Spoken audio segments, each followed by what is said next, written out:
Hello, language learners. Have you ever wanted to share a story about something that happened yesterday, last week, or even years ago? The simple past tense is your go-to tool for describing actions and events that occurred in the past. In this lesson, we'll learn how to use the simple past tense to talk about these past events effectively. Simple past tense is used to describe actions or events that occurred and were completed in the past. Regular verbs follow a consistent pattern in the simple past tense. We simply add and ed to the base form of the verb. For example, walk becomes walked and play becomes played. Irregular verbs, on the other hand, don't follow this pattern. They have unique past tense forms that must be memorized. For instance, go becomes went and eat becomes ate. Now let's learn how to create affirmative, negative, and interrogative sentences in the simple past tense.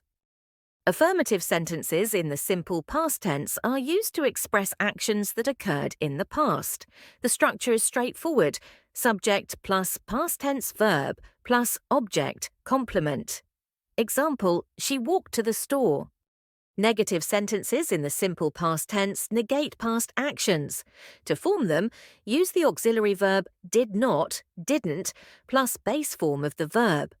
The structure is subject plus didn't plus base form of verb plus object or complement. Example, she didn't walk to the store. For question in the simple past tense that inquires about past actions, begin with the auxiliary verb did plus subject plus base form of the verb. The structure is did plus subject plus base form of verb plus object to complement. Example, did she walk to the store? Signal words like yesterday, last week, ago help us identify when the action took place in the past. They serve as important cues when using the simple past tense.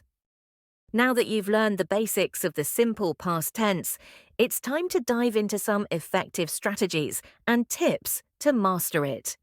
These techniques will help you use the simple past tense more accurately and confidently.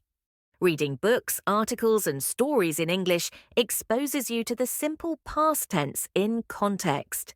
Pay attention to how past actions are described and note the use of regular and irregular verbs. This will help you internalize the structures and patterns. Create flashcards for irregular verbs with their base form on one side and their past tense form on the other. Regularly test yourself to reinforce your memory of these irregular forms. Keep a diary or journal where you write about your daily activities in the simple past tense. This not only provides practice, but also helps you reflect on your day in English. Thank you for joining us today. If you found this video helpful, please give it a thumbs up and share it with others who might benefit.